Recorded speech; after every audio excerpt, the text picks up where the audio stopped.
As if the McCrispy couldn't get any better, Bacon and Ranch just entered the chat. The Bacon Ranch McCrispy, available at participating McDonald's for a limited time. Ba-da-ba-ba-ba. This episode is sponsored by State Farm. Choices are great. Like with your podcasts, you get to choose what you want to listen to.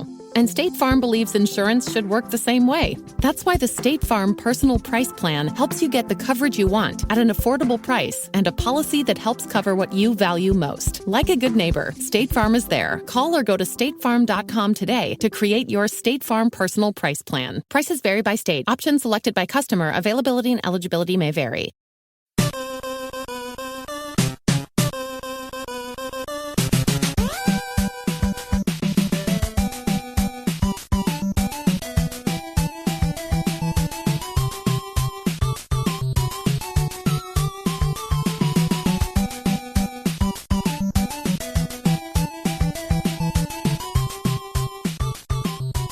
Welcome to the family here on Purple Mafia. I am your host, Paladino Joey, or Joey Wygen. Purple Mafia is available on Apple Podcasts, Google Podcasts, Podman, Spotify, iHeartRadio, TuneIn Radio, and now Amazon Music. Great to be on board. Stitcher, of course, still out there. Great to be on board once again with you today. So it's quite a back and forth effort. A boring first half. I mean, just brutal. In fact, you could say most of the game was brutal in terms of the penalties, the frustrations, the back and forth, the stupid turnovers. And then somehow the Minnesota Vikings pull it off and win 28-27 over the Carolina Panthers. Now, they're not that bad, but it's not like Teddy Bridgewater was dazzling today. He really wasn't. No Christian McCaffrey. He's missed, 9 games this year. So it's just, I don't know. And their defense was pretty solid, especially in the first half. Made our offense look piss poor, to say the least, especially right when you get the ball to start off the second half. And, yeah, well, things don't work out so well, do they? Yeah, you get defensive touchdowns in favor of the Carolina Panthers. A couple of fumble sixes. Jeremy Chin. We got associated with Jeremy Chin today, a very strong, very solid defensive back for the Carolina Panthers. Multiple. This is a phenomenon right here. Here's your urban legend just to open things out to the second half of the game. Jeremy Chin recovers 2 fumbles on 2 consecutive plays, both for touchdowns. Both scampers for touchdowns. Minnesota led 10-7 after Dan Bailey had a 53-yarder to end the half at the buzzer, and you get the ball back, momentum, everything's going to be okay. And then, multiple turnovers on back-to-back plays, and 14 points later, it's 21-10. It's just great. It's just fantastic. Everybody's just feeling great. Then the offense is sputtering like it was most of the first half, and it's just fantastic. But, yeah, it was just a great third quarter for the Minnesota Vikings. But, hey, somehow, some way, the Minnesota Vikings are one of the best offensive teams in the NFL in the fourth quarter, which is the funniest thing because most of us think Kirk Cousins is not being clutch. But, well, I guess he scores points in the fourth quarter, or at least the offense around him does. And once in a while, at least once this year, he's led the Vikings to a comeback and a fourth quarter touchdown to win the game. He did last year once for the Vikings against the New Orleans Saints. Yep, it's like all the ability is there. It's just a matter of, my goodness, can he actually complete things? Well, he did today. That's the good part, generally speaking. Teddy Bridgewater, was super nice to see him today. Had an interception, great play by Eric Kendricks, just kind of reading the play and jumping the route and getting the interception. Really big-time play by Eric Kendricks, who continues to be an MVP for the Minnesota Vikings this year, even though it's looking more and more like Dalvin Cook if the season ended today. But I don't know. Kendricks is right there. If you're going to pick a defensive player, he is. It's him, for sure. I got to say it's Eric Kendricks, for sure. Like, there's just no doubt about it. Kirk Cousins has been close the past couple of weeks for getting the Tarkington Award of the week. Will he get it today? As we'll find out at the end of this segment. Justin Jefferson, big-time game. But Olabisi Johnson, see, this is what you like to see. After having a very frustrating play last week where he got the big first down on third and long last week. Big moments in that game against the Dallas Cowboys, and he gets flagged for a face mask. And the next thing you know, the Vikings end up, the offense, the play ends up sputtering. It's just a very frustrating situation with Olabisi Johnson there. The type of penalty that's just unacceptable. He follows up with catching all targets coming his way, and he did catch the ball last week. by the way. He did. For 74 yards, didn't get in the end zone, but very, very strong performance by Ola BC Johnson, or as a lot of people just call him, BC Johnson, as Adam Thielen, of course, out with COVID this week. COVID, he was on the COVID reserve or whatever they call it. Yeah, it's just COVID this, COVID that. Tyler Conklin with a 5-yard play. Brandon Dillon with his first play, his first catch of his career for a first down, 6 yards. So lots of tight ends out there. Kyle Rudolph was utilized quite a bit. So with Adam Thielen out, and back-to-back great games by Adam Thielen, especially last week, bringing in the Tarkenton Award, the offense was spread around very, very, very, very nicely, particularly in the second half, particularly in the fourth quarter is what I should say. The third quarter was frustrating beyond belief. Again, the multiple turnovers, but of course, again, the frustrating moments, but just did not work out. Dan Bailey was awesome, and he did get that 53-yarder, and of course made both of his extra points. One of them was blocked, but oh, by the way, it was a very close, thank God. Yeah, that was at the end of the game. Maybe I'm jumping ahead, but yeah, very close offsides call that went the Vikings' way. So the refs aren't always against us. Maybe they were last week, but not today, thankfully, at least in that moment. Colquitt didn't have any touchbacks, but he didn't have any in the 20, but an average of 51 on his 3 punts. Kind of a just a weird game. Both punters only punted 3 times. When it felt like the game was just kind of blah. It just felt like a blah game, didn't it, in a lot of ways. Only 3 punts per team. Isn't that weird? That just tells you there's a lot of turnovers and a lot of weird moments in this game. And I don't know. This was just an overall strange day. Trey Dye looks good. DJ Wanham getting super close multiple times on some sacks. He did knock away a pass. That was awesome. DJ Wanham, big-time factor, and he also helped block a field goal, did DJ Wanham. Very, very nice game for him. Cam Dantzler, Jeff Gladney. Gladney looks more and more like probably the best cornerback on the roster now. Dantzler's still hanging in there and looking fine. Chris Boyd, well, he got another block in the back on special teams. Another one. He had another block in the back. Can you just believe that? And, well, he got burned royally as well on Teddy Bridgewater's touchdown pass. He only got one officially. And, yeah, Robbie Anderson's a fast son of a gun. He's actually going to be a really good wide receiver in this league. It sure looks like it. 7 targets, 4 catches, 94 yards, and, of course, that 41-yard burn on Chris Boyd. Just made him look bad. It was bad. Boyd looks more and more like, I don't know, I guess like Holden Hill. He looks like Holden Hill now, I guess. Remember at the beginning of the year when we were all roasting and toasting Holden Hill because he was getting burned on every other play, it seemed like? When the Vikings secondary looked like absolute garbage. When Dantzler was kind of making, he was the best cornerback at the time. Gladney was just kind of below average, basically. Looking silly on occasion. Dantzler would look great on some plays and look absolutely pathetic on some plays, which is what I guess you would expect in more of an early mid-round pick rookie compared to a first-round pick, where maybe you get some early moments where he's not so good, but he's steady. He's kind of a steadying influence, and he becomes more and more like a legitimate cornerback. And Jeff Gladney made a big third-down play tackle, open field tackle, ball by himself, solo tackle. You get the idea, and it's stop the Panthers short on a play that actually was originally called a first down, and luckily Mike Zimmer's challenge was successful. He had another successful challenge in the game, but then the last one didn't make a whole lot of sense. It was like pretty obvious. Yeah, the second one was a catch. At first, I thought the ball hit the ground first.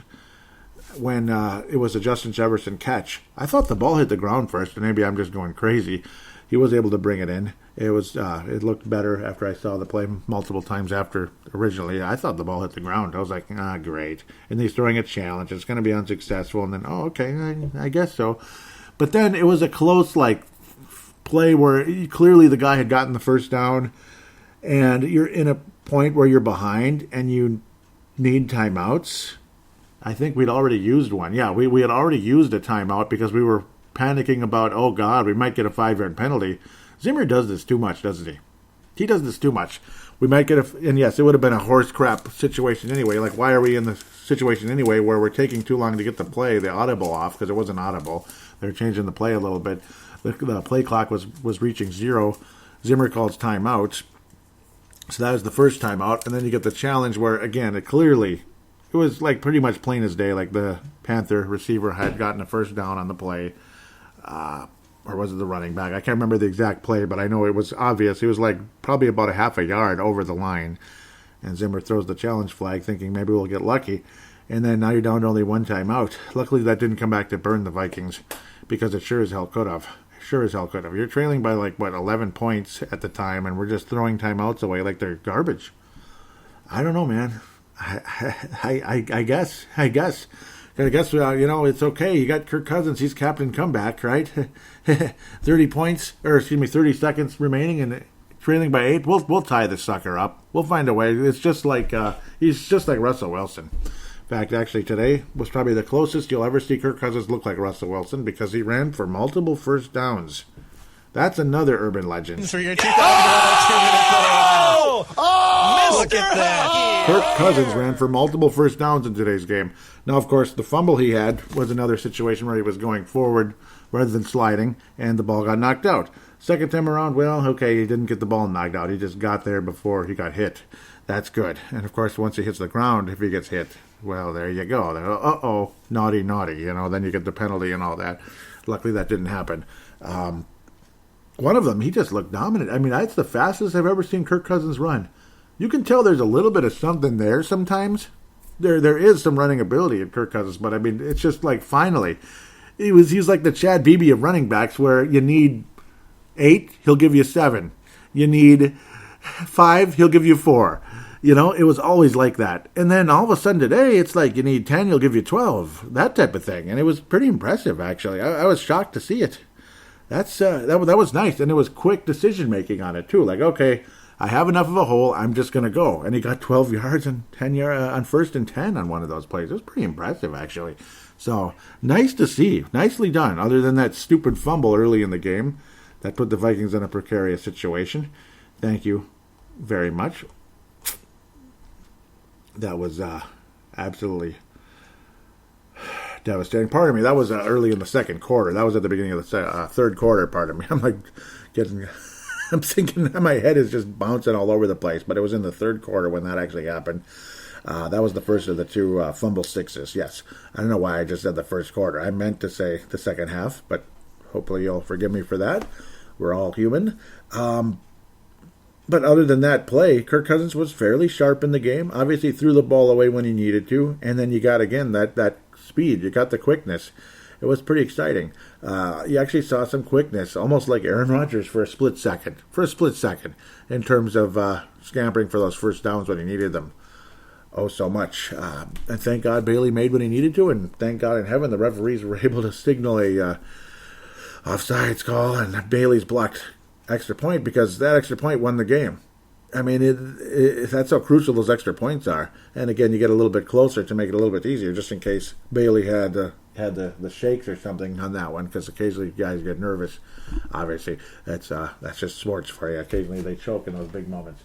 Looks like another sea of red. It's not the San Francisco 49ers versus the Chiefs. It's the Tampa Bay Bucks here in the background in the first segment, of course. Now that we're back in Nooners, we can see a little bit of the second group of games. Chiefs lead 20-10 at this moment. Yeah, I don't know. Tampa Bay's season is going down the tubes real quick, isn't it? They're going to be 7-5 after today's game. It's one thing you lose to the Chiefs. It is what it is. But, I don't know, some of the other losses this year for Tampa are just going to kind of come back and cost them home field advantage and stuff. It's kind of sad. Pardon me, I got distracted for a minute there. Nice to know we have a kicker we can count on, and quite frankly, the Carolina kicker, Joey, you gotta like that name, Joey, anyway. Joey Sly. He's a very sly guy. He's kind of mean a little bit, too, but, he's a hell of a kicker. Let's just be honest. He is a hell of a kicker, and boy, oh boy, we're lucky as hell he missed that 54-yarder. Bridgewater with a beautiful completion down the field after, again, Kirk Cousins with one of the more clutch drives of his career. Everybody thought, forget it. Again, after Beebe fumbles the kickoff, the Vikings get within 3 after probably the best drive of the game. Absolutely spectacular drive from it was about a 3 to 4 minute drive down the field. Great job by Kirk Cousins completing passes ultimately to Justin Jefferson in the end zone. Great play. And of course, not only were Justin Jefferson getting a nice play to Olabisi Johnson also. He was completing passes to Kyle Rudolph, this and that. He completed a pretty solid first down to Chad Beebe. And again, it's like Chad Beebe's actually getting first downs. He looks solid. Again, 7 catches, 63 yards, and a touchdown at the end of the day. Chad Beebe, that was on the second drive. That was the big clutch one in that fourth quarter. That was the main drive anyway, the big clutch one, the second touchdown drive, because there was only 2. But we'll take both of them, definitely. But again, Dalvin Cook running with some aggressiveness and him returning from what was a scary-looking moment, again, after his fumble. It looked like he had some like a possible knee injury or God knows what, unfortunately. Lower body injury, as they say in the NHL. Comes back and he ran for a couple of big plays, a couple of first downs after struggling mightily against this pretty good Carolina run defense, generally speaking. You can pass on Carolina, but the run defense very strong the past few weeks with Dallas and Carolina on Dalvin Cook. Cook looked like he was going to be out for the rest of the year with the way they were. He wasn't putting any pressure on one of his legs. And then he's back out there, and that was good. Being used as a decoy at the beginning and then eventually ran for some big plays. And one of the, again, like I'm going to say, one of the more complete and solid drives of the season. Again, Cook being used in the running game, and then the play action started getting going with Justin Jefferson, Chad Beebe, and Olabisi Johnson. Ultimately, the end zone for Justin Jefferson. 2 touchdowns in the game, 70 yards. He was targeted 13 times as Justin Jefferson. He did drop one again this week, unfortunately. And again, some of them were throwaways and this and that. But it was big moments and obviously good defensive plays by Carolina here and there. Because their secondary is decent. They have a decent defense. They do. It's safe to say. It's safe to say. But again, one of the better drives of the year when the Vikings needed it most. Again, trailing by 11 points after Joey Sly made a 40-yard field goal pretty early in that fourth quarter. Again, the Vikings were able to score after that big interception by Eric Hendricks. They only were able to manage a field goal. The offense did absolutely nothing. 25-yarder, big moment there. But luckily the Vikings able to save themselves at the end of the day. Joey Sly, a 40-yard field goal. So we kind of exchanged a couple of kicks there. Couple of field goals, so we're still down by 11 with about 8 minutes remaining in the game, and it's like, boy, oh boy, but Kirk Cousins keeping things calm, believe it or not, and again, converting big time. A lot of time was used up in those run plays, but it's like, so what? It was enough time at the end of the day. And then Chad Beebe fumbles the punt, calls for a fair catch, and just can't bring it in, and it's like everybody, including myself, is like, cut Beebe, I've had enough. He's finally having his real best game as a Viking. He looks like a legitimate wide receiver out there, like a legitimate third or fourth receiver who could be pretty valuable here and there. 60-yard games here and there, and maybe score a touchdown or 2 here and there. It would be great. And then he does that, and it's like, okay, screw Chad Beebe. And what happens on the next drive? Beebe makes multiple catches. 3 catches on the next drive, very, very viable, including the ultimate play to score in the touchdown, to score what would be the game-tying touchdown. And then again, Mr. Dan Bailey, after getting his extra point blocked, was able to nail the next one. Again, he was closer, and he was just calm and cool and right down the middle. Like, who cares? We won the game, and, well, we didn't win the game. Teddy Bridgewater completed a pretty deep pass down the field, which had us all like, oh, boy. See, too much time for Teddy. Remember how Paul Allen used to say that all the time? Completion to Curtis Samuel, 35 yards down the field. Yeah, that one. 35 yards down the field, calm and cool. Curtis Samuel had a pretty good game, didn't he? 72 yards overall on 5 catches, all targets caught at the end of the day. But luckily, Carolina kind of sputtered a bit here and there. Some frustrations for them. Luckily, the Vikings were able to keep them back, still within decent range for Joey Sly, because he's made 60-yard kicks in his career, and he was nailing them in practice and this and that, 67-yard kicks in practice. I mean, the guy, you could tell he's built like a truck, and he's a strong son of a gun, and he's a bit mean, as there were some fights going on after the Vikings blocked one of Joey Sly's kicks. That's why he only made 50% today, because one of them was blocked, and there was kind of some back and forth choice words and some fisticuffs going on after that.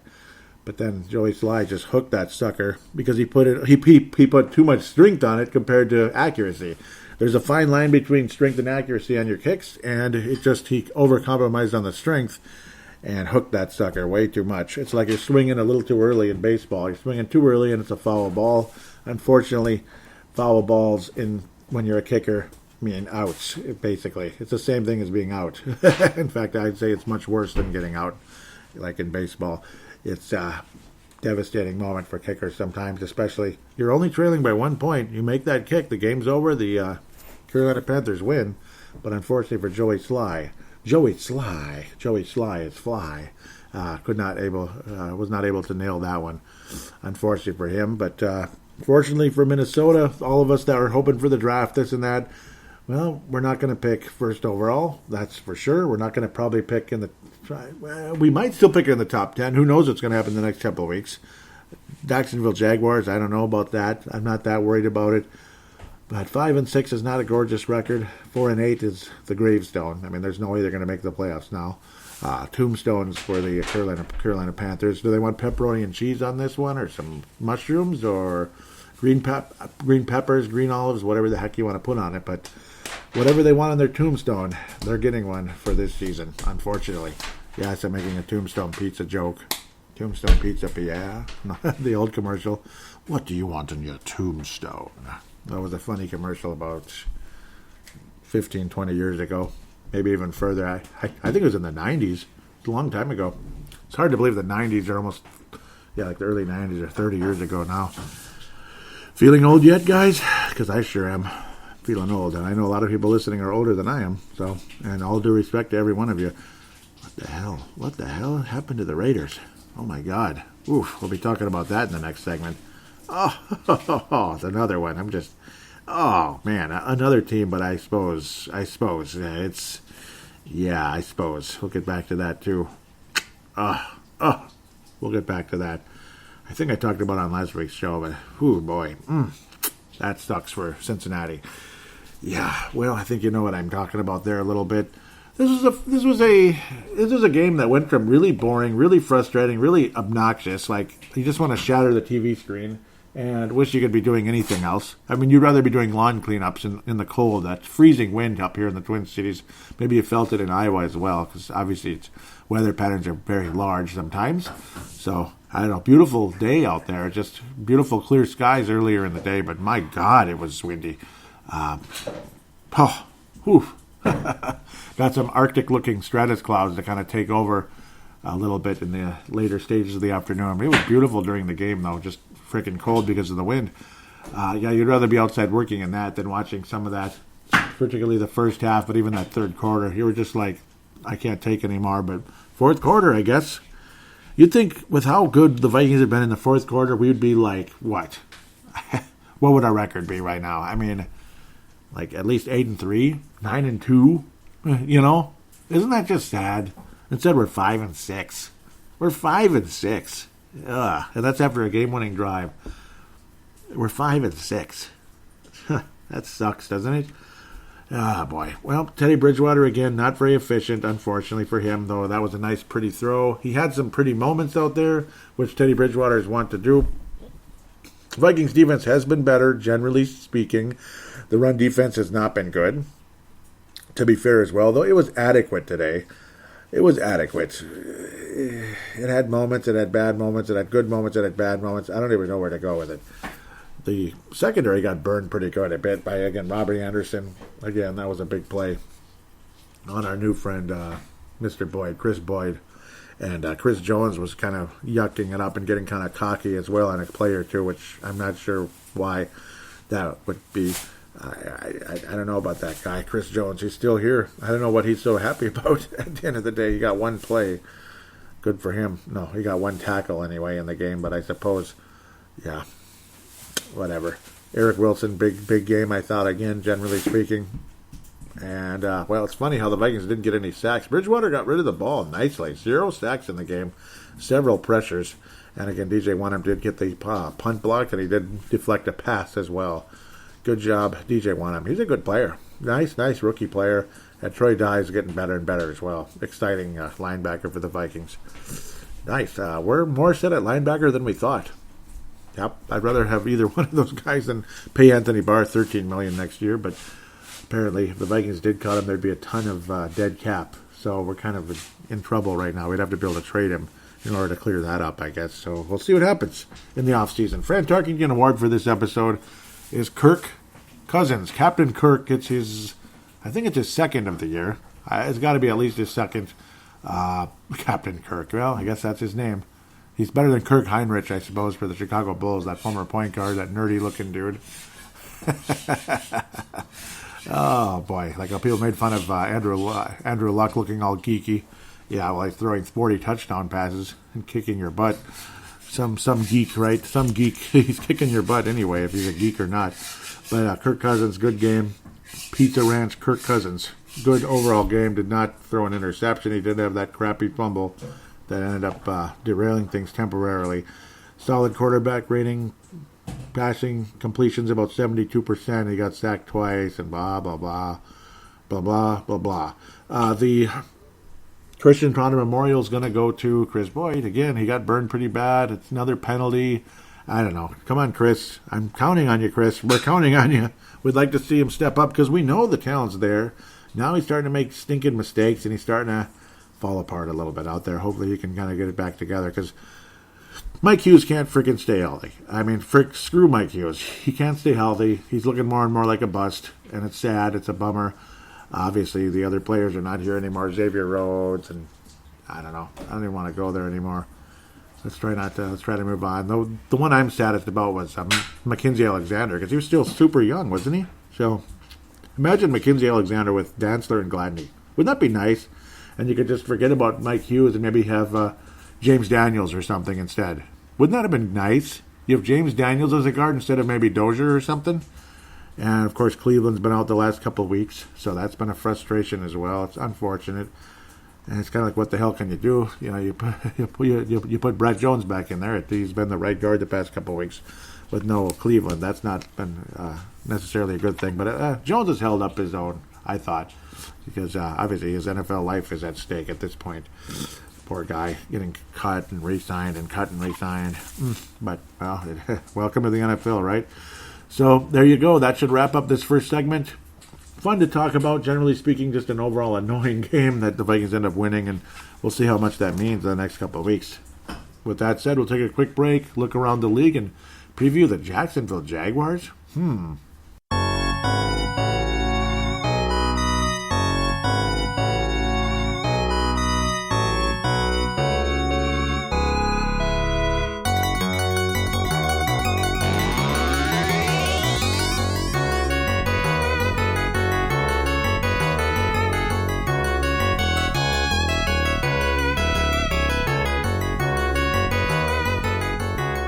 And we are back here on Purple Mafia segment number 2. Time to look around the league. And, of course, the NFC North. We got two of them flashing here. As per tradition, NBC Sunday Night Football segment number 2 and 3. Packers versus Bears. So there you go. First hand. And the Detroit Lions played on Thursday. We'll talk about that as well. And, well, it was not a good day for the Detroit Lions. And, of course, Matt Patricia and Quinn both fired. The general manager fired on Friday. So that's just kind of how that goes. On Saturday, actually. That's just how it goes. And, I mean, Detroit, it was kind of all a matter of time. In fact, you could argue within the first couple of weeks of Matt Patricia's tenure with Detroit, people were already talking about it's not going to work out. He's the wrong choice, and he's going to wind up getting fired. And, well, that's kind of what it led to. It's a couple of semi-good moments here and there. Of course, we'll preview the Jacksonville Jaguars game. Not a whole lot of history between the two teams. Only 6 games so far, and we'll be able to talk about that coming up. Figure out what our record really was against the Jaguars. You'll be somewhat surprised, I'm sure. And, well, they're a mess of a team. They were super good in the early days, that's for damn sure. Houston versus Detroit. Okay, we'll leave that for much later. And then, of course, Chicago versus the Green Bay Packers flashing on the screen right now. Mitchell Trubisky's back. Aaron Rodgers is back. Nobody's getting fired as of this moment. The other Thanksgiving Day game, the Washington Redskins and the Dallas Cowboys. Seems like these two teams play each other extremely often on Thanksgiving Day. Dallas and Detroit always host these games. Washington always seems to find their way on Thanksgiving versus Detroit or Dallas. And the Washington Golden Gophers, Washington football team, Washington Red Tails, or Washington Redskins, whatever you want to call them, Played against the Dallas Cowboys team that played super good against the Vikings, made us look kind of bad, especially that Dallas defense made us look like dummies. And also the running game just tore right through the Vikings' front seven. Just frustrating the hell out of us, especially the front four per se. 41-16 Washington over Dallas. Really? Really, Minnesota? Really, you played that poorly against this Dallas team? I guess so. And Andy Dalton was the quarterback again. And he was about the Cincinnati Andy Dalton. Cincinnati. Yeah, we'll talk about them in a little bit too. Well, Ezekiel Elliott didn't get the ball as much because they were trailing by 1 billion points the whole game. Andy Dalton's quarterback rating was in the mid-80s. And he had an interception and a touchdown, 200 yards. It was just mediocre. Alex Smith, about the same. It's just that, Dallas was such a damn mess, and Washington had some good moments running the ball, especially a guy by the name of Antonio Gibson. Not Josh Gibson in, okay, I'm getting him mixed up with Josh Jacobs. See, I'm just losing my mind now. Peyton Barber, what is this, Peyton Manning or Marion Barber, Washington, Dallas, okay. Yeah, Peyton Barber, these names are insane. Antonio Gibson, it's just going to drive a guy crazy. Or sometimes it's a son of a former player or a relative or they just have a similar name. It's just all over the place. But Antonio Gibson, I know he was a rookie, and he's the first rookie in NFL history to score 3 touchdowns on Thanksgiving Day. So congratulations, Antonio Gibson. If somebody somehow, some way had him as their fantasy running back and started him in the game. It's one thing to have him on your roster, but if you didn't start him, well, it doesn't mean anything. He's on the bench, and it gives you 0. You get 0 out of him. If you happen to start him and you just had a good feeling, well, congratulations.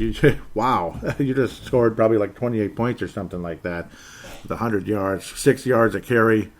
Wow. Antonio Gibson gets the turkey lurkey. He gets the grand drumstick for he gets the grand drumstick. There's no doubt about it for the Washington Golden Gophers.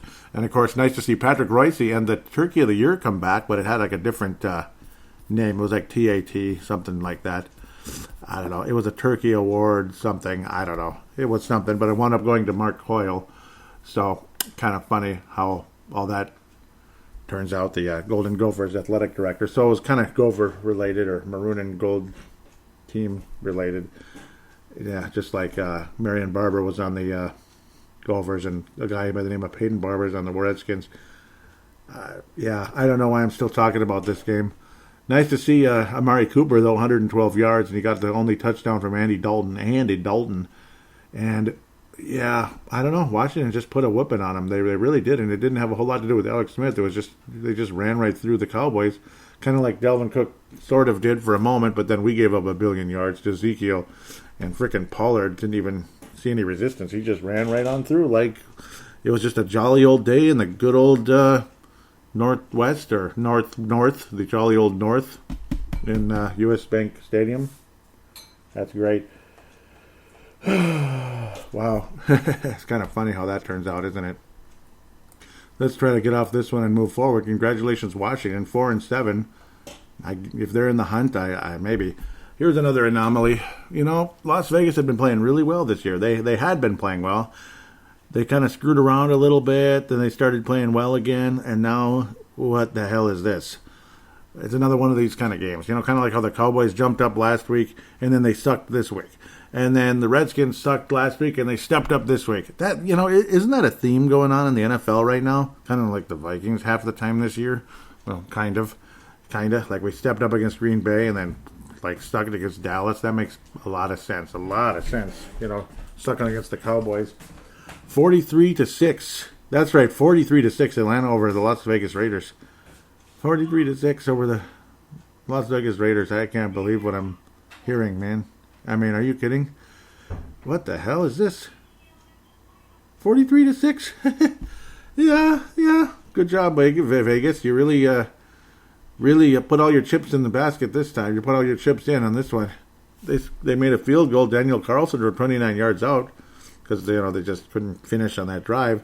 It was only 6-3 though. It's gonna be okay. Atlanta only mustered a couple of field goals in the first quarter. That's all. Couple of field goals for Atlanta, and then things changed, and things just changed, and it just got interesting. And They put together some good drives, and them being the Atlanta Falcons. And Carlson made another field goal. Isn't that great? From 24 yards out, because, Vegas just couldn't get that drive going either. They were already down 23-6 at that point. And then it was just a crock of dookie, I guess, after that. It all added up to a crock of schmuckers. I don't know, man. Doesn't help. The turnovers don't help. The fumble losses by Josh Jacobs don't help. They couldn't really run the ball anyway because they were behind the whole game, kind of like the Vikings were against the Falcons. Brian Hill, that's right. Brian Hill rushed for 55 yards. Congratulations, 4.2 a carry, just like a backup running back, I guess. Somebody called Ito Smith was a bit better. 5 yards a carry, 5.5, including a touchdown. Falcons whooping all over the Vegas Raiders. Whooping all over the Vegas Raiders. 3 sacks by Atlanta, only 1 by the Raiders. Wow. I don't know. The Los Angeles. I like to say Los Angeles with kind of a tone, a different tone than I say other cities. The Los Angeles Lakers, and I suppose like Dallas Cowboys and stuff like that. Yeah, Atlanta and Vegas, and I don't know. The Los Angeles Chargers. It's because of Chick Hearn. That's what I used to say, the Los Angeles Lakers. Yeah, that's where I get that from. So if you've been wondering, yeah, it's Los Angeles. I say it the way Chick Hearn says it because I can, and you can't stop it. Well, the Buffalo Bills stampeded all over the Chargers, and the Chargers short-circuited again because that's what they've been doing the last 2 years. Regardless who their quarterback is, they have the quarterback of the future in Herbert, or they have the old-timer Rivers out there. Hard to imagine. I still think Rivers is young. That's how weird I am. I still think he's young. He feels young to me. I don't know why, but that's what happens when you get old, 27-17, Buffalo beat the Chargers, and they're in first place in the old Patriots division. But on the Patriots and Cardinals, we'll get to that in a little bit. Josh Allen, another Josh Allen kind of game where he ran a little bit. He threw for some yards, and he had 1 turnover. And Justin Herbert a bit better with 316 yards, but he also threw a touchdown and an interception. It's just kind of mediocre quarterback play, but generally speaking, a lot of talent on the defense of Buffalo. And, of course, Stephon Diggs has his big moments here and there, but he did not today. Gabriel Davis did, though, 44 yards on a play for a touchdown, this and that. Oh, it kind of is what it is, right? Boy, oh boy. Joey Bosa was charging forward against the Buffalo Bills and had 3 sacks in the game. Good for him. A.J. Klein, a sack and a half. Jerry Hughes sharing with him. Ed Oliver with the other sack. But Buffalo's 8-3 now, and they continue to roll in the AFC East. Buffalo's like, the Patriots are finally done. It's our division to be had, and, well, go get them, Buffalo. I mean, if there's anybody that should win that division right now, it should be the Buffalo Bills.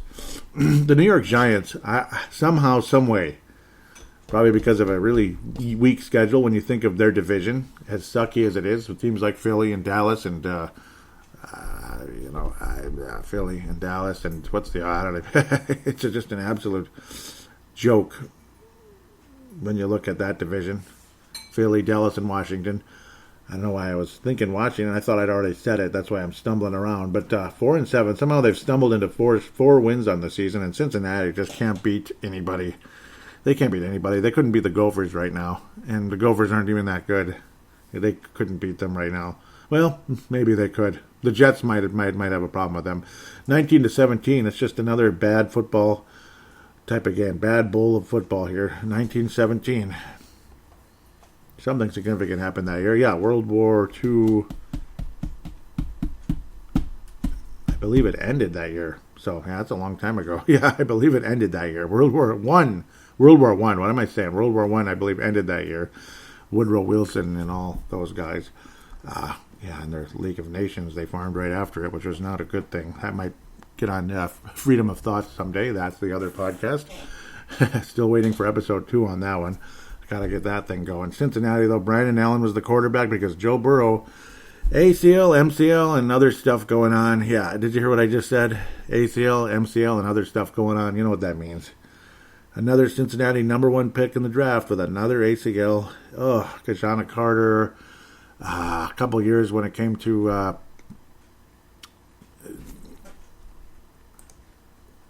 Carson Palmer with the ACL. Of course, he was the first-round pick in 2003. And then, now Joe Burrow. And it's just, I remember there were other great players. There was Neil Wilkinson. He was more of a bust, a defensive tackle that they really had a lot of hopes on, and he never really worked out. It just goes on forever. Oh, Cincinnati. I feel bad for that franchise. Hopefully Joe Burrow's legit. He sure looks like it, but he didn't have a lot of great games, and they kept losing. And I don't know. Let's just move on from Cincinnati, New York. I'm not sure a whole lot of people are excited about that right now. Tennessee Titans. The Tennessee Titans defeated the Indianapolis Colts. Pretty cool matchup, actually, considering what the Indianapolis Colts have been able to accomplish generally this year with old Phillip Rivers and a very, very good defense. They actually dropped to 7-4. Indianapolis drops to 7-4. Remember, they're one of the teams that whooped up on the Vikings early in the season. And, Tennessee is now 8-3, and they're in first place in the AFC South. They keep rolling and rolling and rolling. Tennessee looks great, 45-26. Wow, and Indianapolis was trying to mount something of a comeback. No, they were just trying to get some garbage points and have a little more respectable score late in the game. Trying to kind of get back into it. They didn't really have much of a chance, though. They failed on the 2-point conversion, making it 38-26 with only 2:34 remaining. I mean, it's just kind of a lost cause, trying to make the score a little bit prettier and hope for some miracle moments. But then Indianapolis, after the Indianapolis kickoff, A.J. Brown returned the kickoff for only 42 yards. So, again, that was probably a squid kick that didn't go well, and that was all she wrote. And that's just kind of the story of the game. Tennessee just kind of ran all over these guys, didn't they? They had some big moments. Jacoby Brissett he wasn't really out there for a whole lot. Ryan Tannehill, very, very, very efficient. Didn't turn the ball over, didn't put up great numbers, but took care of the ball. Derrick Henry looks like, Terrell Davis, something like that. Powerful guy with a burst when he wants it most. Man alive. 6.5 yards a carry. 178 yards, 3 touchdowns. Number 1 pick in the draft for fantasy, I would think. Nyheim Hines, the top running back for the... Nyheim Hines. They were behind the whole game anyway, and he averaged about 3 yards a carry and 29 yards. And I don't know, looks like some of those old guys out there. A.J. Brown, some of those old legendary running backs like Adrian. And, it's just the way it goes sometimes. A.J. Brown, 98 yards in the game for Tennessee in the air.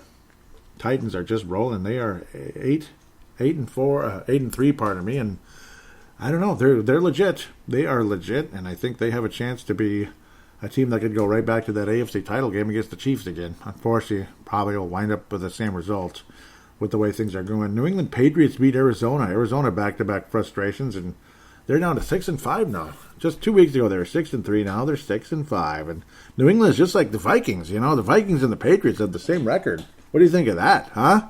Vikings and Patriots have the same record. Just as recent as last season, that would have been like, all right, we are legit. Let's roll. Let's do this. Now it's like, oh, that's cool, I guess. It sounds nice until you realize it's a different, completely different era. They're okay. Patriots are okay. They played decent. Kyler Murray had his pass tipped and intercepted at one point. That's kind of put the Arizona Cardinals in a tough position. We saw that, and the frustrations, and the Patriots ended up being fairly clutch at times, but Cam Newton was awful. I mean, just freaking awful. He looked like garbage the entire game. I mean, he was inaccurate. He was turning the ball over. But, I mean, even Kyler Murray wasn't real good because of that Patriots defense coached by Bill Belichick, the greatest of all time, the true GOAT, was getting the job done in a big way. Cam Newton was just the worst. This is about the worst game of his life. I mean, 84 yards, and he didn't even get benched because it's like, who else are you going to put in there, Rudin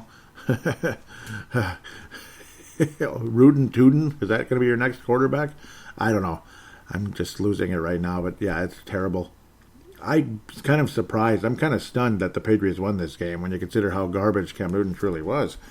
But it is what it is. James White, the legendary running back against Atlanta, who won the game, he was actually very solid that entire day, but generally speaking, nothing to brag about from either team in this one, other than defensively, both of them actually were pretty good at the end of the day. They did a damn good job, did the Patriots, on Mr. Kyler Murray. This was after, again, Devin McCourty was called for a... Jason McCourty, too, there. That's kind of funny. Devin McCourty was called for a pass interference a key play late, third down, and a key play in the red zone, I should say. And then next thing you know, Arizona has the ball at the goal line, and then they score. So that was a big moment for them. But Kyler Murray again turning the ball over in the big moment later on. And I don't know, Cam Newton again was nothing special. You'd have thunk, with how awful Cam Newton was, a quarterback rating of 23.6, you'd have thunk the Patriots got crushed by Arizona in this game. But, well, Patriots defense stood strong. They looked like the team that won the Super Bowl against the Los Angeles Rams. Oh, Miami versus the New York Jets. Well, not a whole lot of competition there. Second place, Miami Dolphins. Second place, Dolphins, 7-4. New York Jets dropped to 0-11. I think they're going to go 0-16. I think this is going to be your second winless team in NFL history, just like the 2007 Detroit Lions. If I remember correctly, 2007 Detroit Lions, they were 0-16. Then they were able to get Matthew Stafford in that draft, and then on they went and got a little bit better, but never really won a single playoff game. Fitzmagic is in there for now, no Tua. And I don't know. Frank Gore, though, wow, 74 yards on the ground. Good for him. And this is in a game when they were trailing the whole time, but they figured might as well give him the ball. Frank Gore was on Miami last year when Miami was terrible. Doesn't that just figure? Poor Frank. Poor Frank. Because the Jets last year, they looked kind of promising for a minute there. And, and then the Vikings had a nice solid win against them. That was our first win ever against the Jets on the road. Ever. That's right. Ever in like 50-plus years against the New York Jets on the road. Ever. And, well, after that, they just kind of snowballed and went down the toilet immediately. Sam Darnold, the usual, multiple interceptions, no touchdowns, and then 200 yards. That sounds like Sam Darnold. I mean, I could just tell you, 200 yards, multiple interceptions, quarterback rating in the 50s or something like that. Sam Darnold. Or maybe he got 3 touchdowns and 3 interceptions. Yeah, that's Sam Darnold too. Frank Gore, though, 74 yards on the ground. That's really solid. That's like Frank Gore of San Francisco right there. Because he never, exploded. He never really dazzled. He was just solid, consistent. And that's why he's one of the greatest of all time. Because, you don't have to be a star to get in the Hall of Fame necessarily. It's the consistency that can get you there sometimes. The consistency, longevity can get you there too. Frank Gore's going to get in first ballot. There's no question about it because of his consistency. Good job. The Jets put up some nice numbers in this game, but they managed 3 points. 3 points.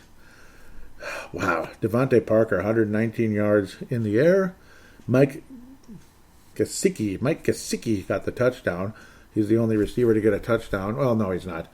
Yes. Adam Shahan, also 7 yards. 7-yard touchdown in the red zone there.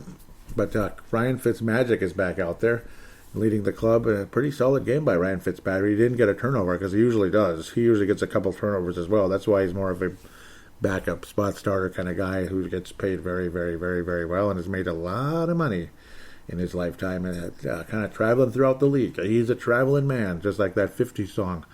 And he has made a lot of money in his life. Good for him. Good for him, Ryan Fitzmagic. Tua, and, they beat the Jets. Yay, they beat the Jets because just like 10 other teams did during the course of the season. Cleveland Browns versus the Jacksonville Jaguars. Let's hold off on that, Joey. Hold off on that one. Jacksonville kind of played okay. Gosh, Cleveland's 8-3. That's funny. Funniest game maybe of the season. New Orleans and Denver. Wow. The team with no quarterback. They didn't even have a fourth-string quarterback out there. They couldn't even have a guy from the practice squad. It's just one of those kind of situations. I mean, it just is. Against the New Orleans Saints. I mean, it's one thing. Remember what the Saints did to the Tampa Bay Buccaneers a few weeks back? Yeah. Well, that's how bad the Bucs look. The Bucs look like the Denver Broncos today. How did the Broncos win 4 games this year? But then again, Drew Lock's not that bad of a quarterback. He's okay. To be honest, though, Drew Lock might be nothing better than another Andy Dalton, who's a respectable, solid quarterback, but ain't going to give you a Super Bowl, kind of like a certain guy wearing number 8 for the purple. One of those kind of guys. You know what I'm saying? You know what I'm saying? Yeah, when you win your first Monday night game when you're 32 years old, kind of telling. Back to the game, 31-3. Is there anything else to say? Yeah, there is something else to say. Some guy by the name of Kendall Hilton started at quarterback. He threw for 13 yards and had a 0 quarterback rating, and The interceptions he threw were some of the most comical things I've ever seen. I don't know why he was wearing number 3. He's normally number 2. Number 2 would actually work for a quarterback. So why was he wearing 30? I don't know, but he's a wide receiver who is an undrafted wide receiver who had never caught a pass. Ever caught a pass. And they put him at quarterback because maybe he played some quarterback when he was younger, I guess. Undrafted free agent. I guess he did. And 13 yards.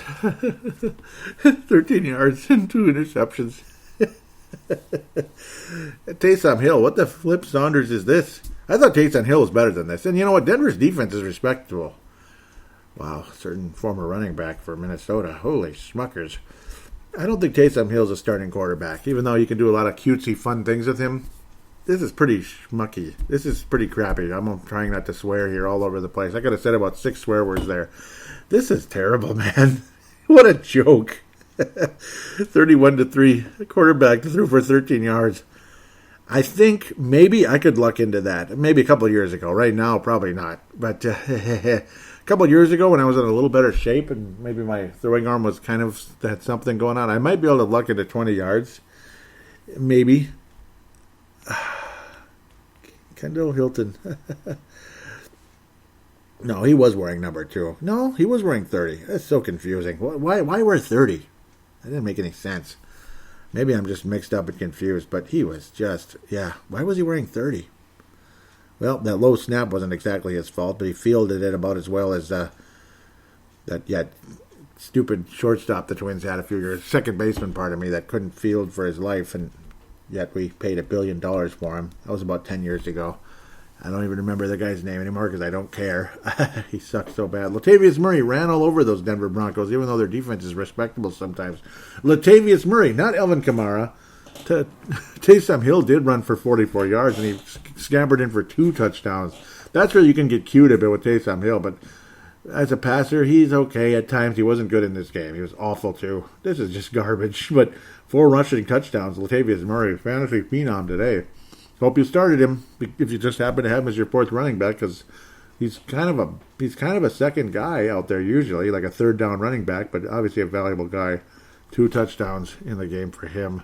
Taysom Hill, a couple touchdowns, so you probably did fine if you put him in as your fantasy quarterback. If your lineup was depleted and all that, and guys are on the bye and all that, you probably got super lucky. Maybe you're a big Saints fan and you had both of those guys on your roster, hoping for the best against a Denver team with no quarterback, and that was funny. It's because of COVID-19. It was like COVID. This guy's out with COVID-19, and maybe someone else is hurt.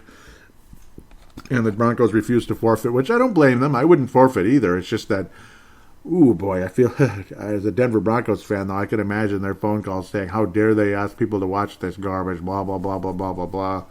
I can imagine their fan line, because I'm sure every team has one. It was one hurting puppy, I'm sure. Let's move on. San Francisco, Los Angeles Rams. Just last year, this is a pretty important game between these teams. San Francisco still stuck in 4th place, and they have the same record as the Vikings. The 49ers and the Patriots both have the same record as the Vikings. Isn't that cool?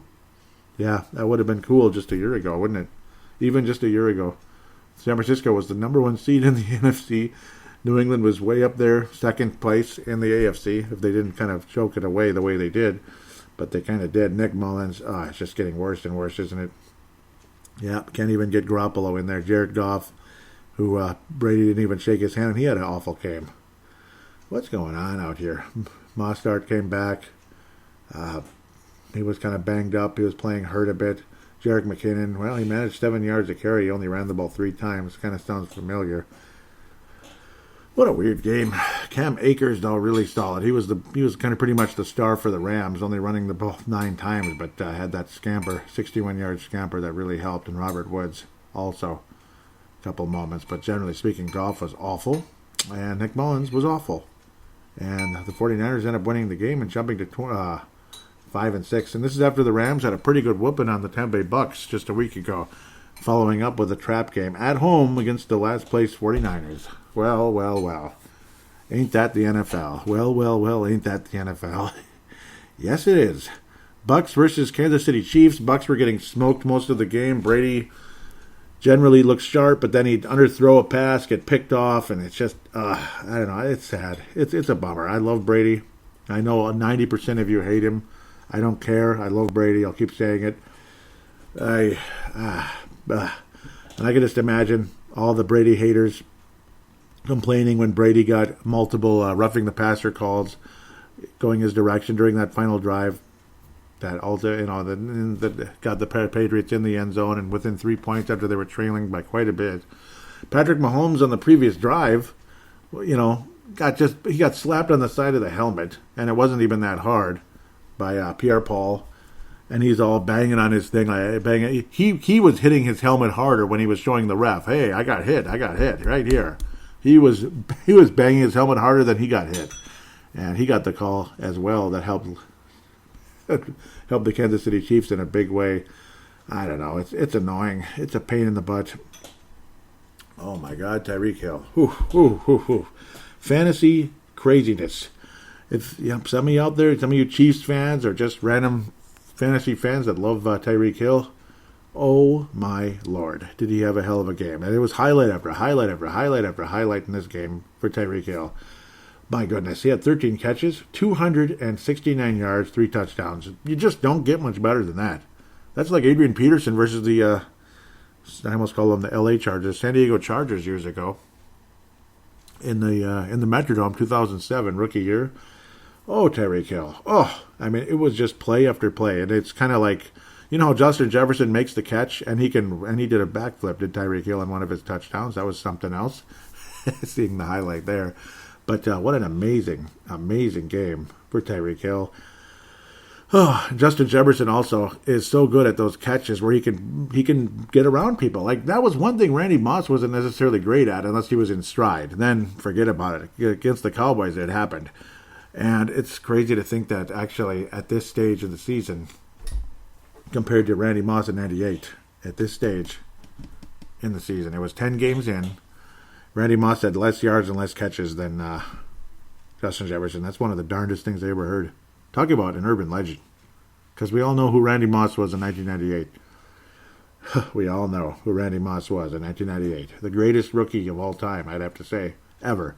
But no, that's what kind of made me think about a bit of that. Adrian Peterson and Randy Moss, and then, of course, Justin Jefferson, as spectacular as he is for Minnesota.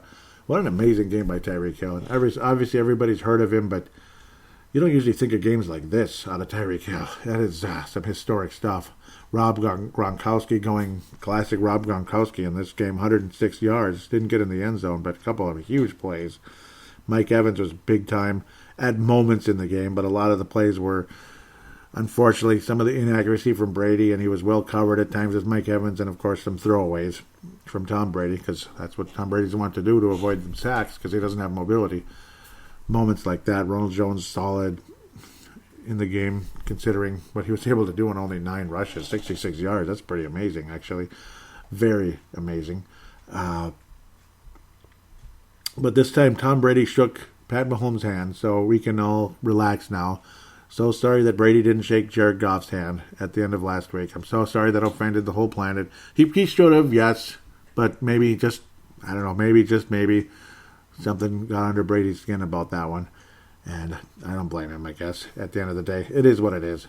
The interception sucked by Brady. It's just a freaking shame, but Kansas City's probably going to go back-to-back, unless Pittsburgh has something to say about it, I guess, because I don't see anybody in the NFC winning the Super Bowl this year. Maybe the Saints, if Drew Brees survives long enough to get there. We'll see. Poor guy. But when when Brees is on, he's amazing. Maybe we'll get last year's prediction, Chiefs versus Saints. That's what I predicted in the preseason before last year. So you got Green Bay, Chicago. What am I talking about? Green Bay's leading 6-3 at the moment, and now it's 12-3, 13-3. No surprise there. An empty and windy Lambeau Field, so of course, obviously that cold, freezing cold wind is blowing pretty hard there in Lambeau Field as well. Again, nobody in the stands. Same old crap, depressing crap right there. 13-3. Packers lead the Bears. Big shocker. Bears maybe will muster. I don't think the Bears will get to 13 points. I think the Packers just. I think Wayne Larrivee is going to say, "There is your dagger" at the end of the first quarter, and there is your dagger because Chicago ain't going to score 13. Well, maybe they will, for Lavelli Neal's sake, and of course Dylan Richardson's. I hope they do. I'd rather see the Bears win than the Packers. Philly, Seattle, mañana. That would be Monday, tomorrow. I mean, when I say mañana, as in tomorrow. Lunes is Monday. And then Tuesday night football, number 3. Minnesota and Detroit was the first ever. Or no, it was Minnesota, Philadelphia in Detroit, right? Way back, well, a while ago, during the 2010 season when the Metrodome collapsed, or at least the roof did anyway. It really did collapse when they blew it up, at least the side of it, to expedite the tear down of that building. Unfortunately, the demolition of it. Baltimore, Pittsburgh, moving to Tuesday night, COVID-related once again. But hey, at least they're getting every game in, even the stinky Denver one. At least they played it. At least they played the game. Oh, Denver. Well, they weren't going to beat the Saints anyway. They're probably like hell with it, even with Taysom Hill at quarterback. Yeah, I mean, they still managed to score 31 points, but I suppose those crappy interceptions and field position and stuff helped the Saints' cause. Pittsburgh versus Baltimore. And Lamar Jackson might not even play in that game, which we'll see what happens. We might get RG3 making his return finally. That was the guy that was the starting quarterback over Kirk Cousins in Washington. They took both of them in the same draft.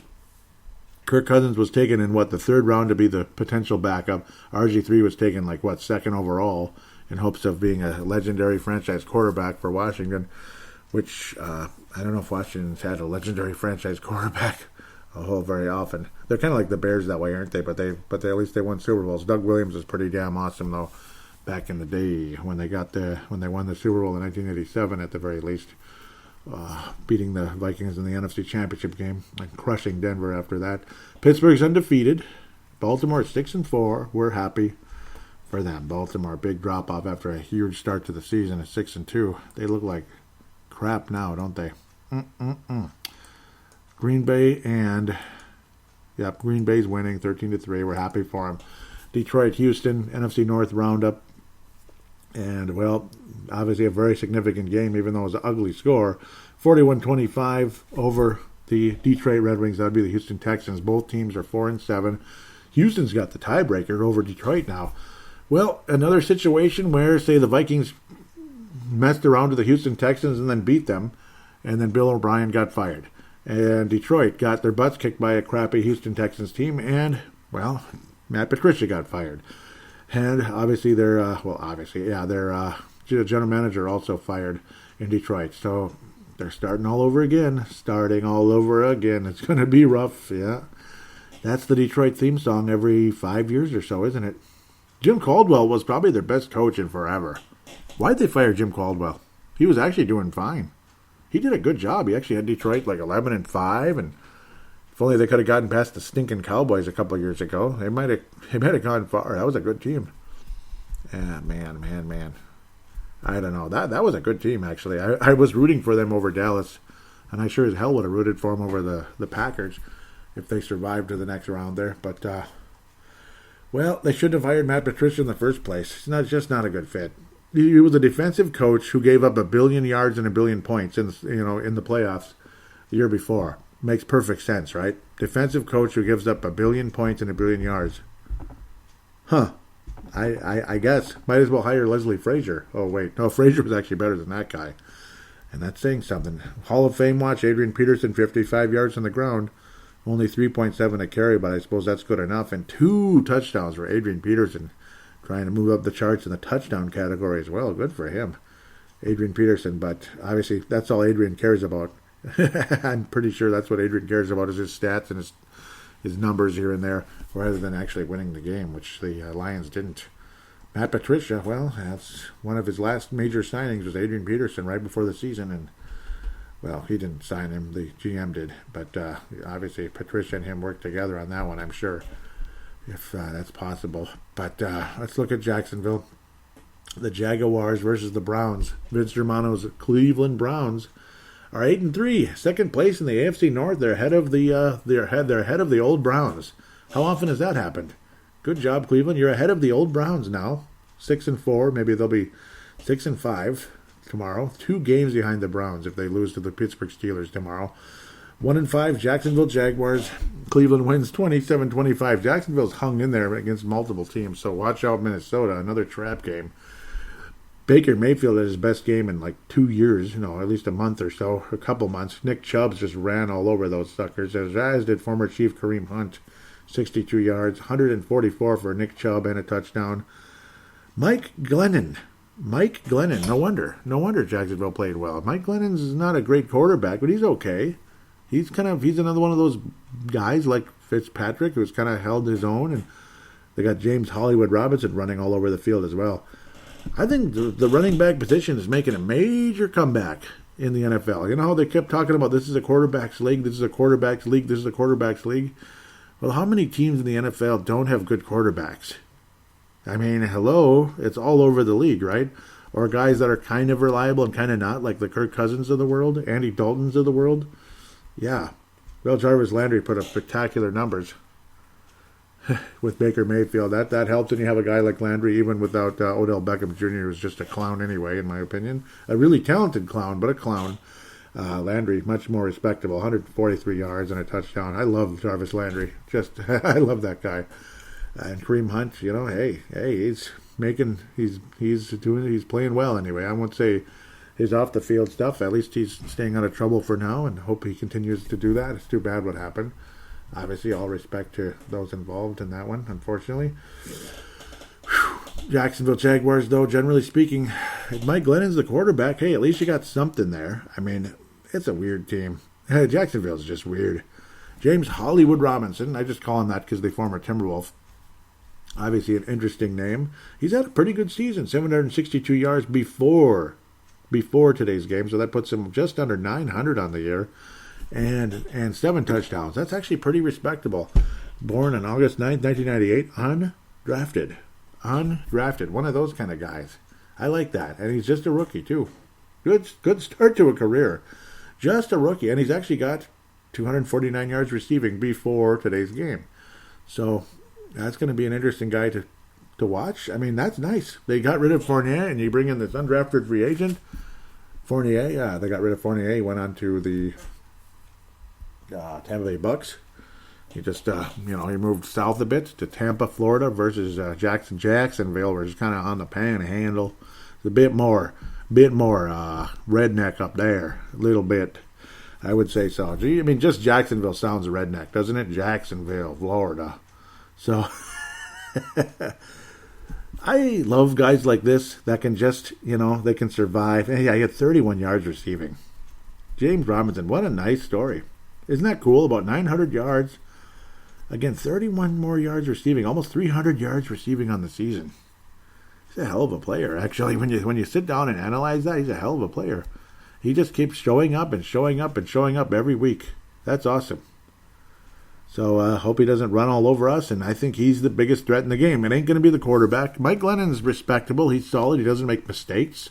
He's a smart veteran, probably really old by now, right?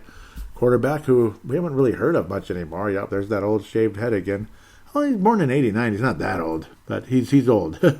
he's older, but he's not that old. He's actually a year younger than Kirk Cousins. Feels like he's been in the league forever, but not really. Yep, I definitely remember him as the Tampa Bay Bucks quarterback off and on, but yeah, he's not bad. He's not spectacular, but he might as well be the quarterback of the Jaguars now. It's his first game since playing only 2 games last year for Las Vegas, when Carr was terrible and got hurt and this and that, but very good, solid quarterback rating throughout his career. First couple of years of Tampa was in the 80s, which isn't that good, but then he had some strong moments here and there. When he's kind of like a spot starter, he has those good games, and if he's the quarterback next week versus Jake Luton or Gardner Minshew, I think he'll have a good game against Minnesota, honestly. History between Minnesota and Jacksonville. Minnesota leads the series 5-1. 5-1. Pretty cool. Dating back to 98, the first time he played the Jaguars, 50-10. Remember that game? That was the first time he played the Jaguars. I didn't even realize it at the time. Remember when the Vikings just rolled over that team like it was just a mockery? It was, I believe, a Sunday night game, if I remember correctly. That was fun. It was a fun freaking game. I think that was our 14th win. Yep, 14-1.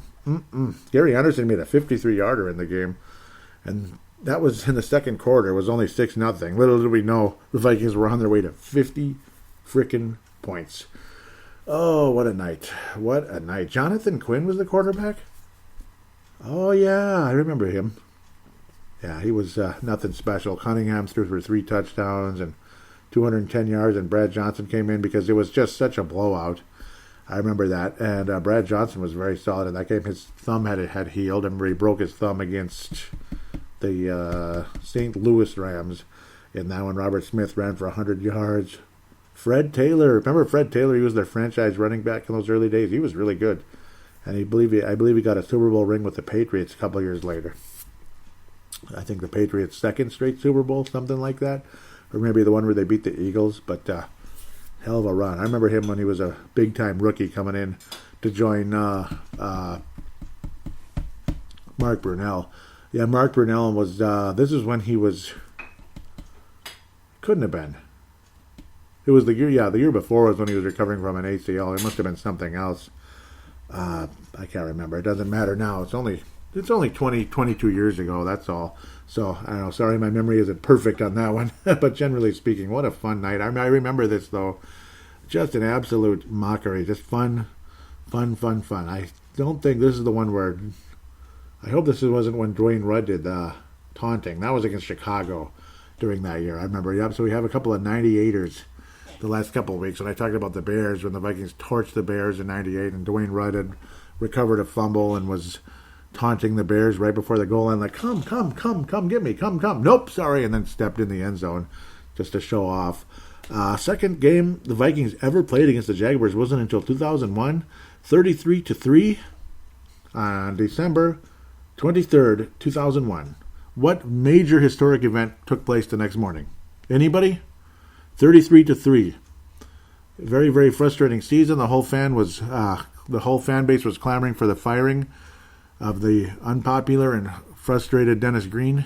Obviously, Randy Moss had the play what I want to play moment, and Dennis Green said, I'm not talking about that, basically, because he'd say that about everything. Whenever something wasn't good, Dennis Green didn't want to talk about it. So fan base was like completely done with the guy. And the next morning, the rumors started rolling around. Dennis Green came on WCCO like he always does, and he said, hey, that's all it is, rumors. And until it's proven, that's all it is, rumors. And moments later, it was confirmed by, I forgot the guy's name, that left Minnesota and became a writer. But, it was confirmed, and on we went. And that was the end of Dennis Green. Other than that, it's been only 4 games since then. That was 19 years ago. 19 years ago. The 2004 Vikings with Culpepper, 27-16 over the Jags. Minnesota in 2008 with Adrian Peterson, 30-12. That was with, I believe, Gus Ferrata quarterback. And I'm just kind of guessing because it was in the later stages of that season. 30-12 when the Vikings were playing much better and on their way to a division championship.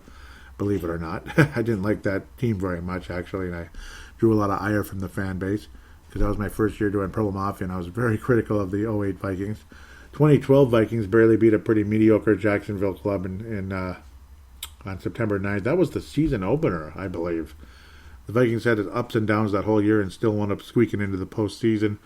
And then in 2016, late in the year, when the Vikings were still trying to squeeze into the postseason, we beat the Jaguars in Jacksonville, 25-16. I remember that was a beautiful day where it looked like September. I still remember doing that show. Boy, I have a good memory sometimes, like crazy good memory. I remember it being just a beautiful, beautiful day in Jacksonville. I remember saying how it looked like a beautiful September day in that game. And it kind of was. It was kind of quiet, and the Vikings just kind of rolled to that one, 25-16. You know when the grass has that look in September where it's a little bit drier but still green? That's what it looked like. So it was probably September-ish weather, Minnesota September-ish weather in Jacksonville in December, early December. Vikings won that game and kind of hung on to their playoff hopes. I believe it was the next week when we got crushed by Indianapolis, and that was pretty much it. If Mike Zimmer was on the hot seat before that game, he would have been fired after that, just like Green, 33-13 against the Jags when the team literally quit on him. Boy, I'm going long, but a lot to say. Vikings should be able to beat the Jacksonville Jaguars. It's like you never know. Mike Glennon's solid. James Robinson's solid. Their defense has their moments, and sometimes they don't. They just don't win football games. That's why the Vikings should win this one. I mean, put it this way. You lose to a 1-10 team at home, even if there's no fans. It's pretty ridiculous. You just have no business losing to them. It'll probably be an annoyingly close game, but the Vikings will end up winning it. Man, that's insane. 159-yard game. Yep, because you put it all together. Total yards for James Robinson. He's the biggest threat in the game.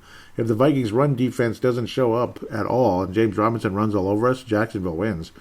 Plain and simple. But obviously, if the Vikings' offense can be very solid and get an early lead, maybe they won't be able to use James Robinson as much, hopefully, though they probably will try to as much as possible also in the passing game because you can use him there too. Vikings come up to an early start, which they rarely do. They'll win the game. Kirk Cousins keeps his hot play and keep going to Justin Jefferson and having some fun. Well, there you go. Because obviously you can throw the ball against the Jacksonville Jaguars and you can run the ball against the Jacksonville Jaguars. I mean, look at Cleveland's offense and how up and down they've been all year. Filled with talent. Absolutely filled with talent. Baker Mayfield throws a billion interceptions and has terrible games.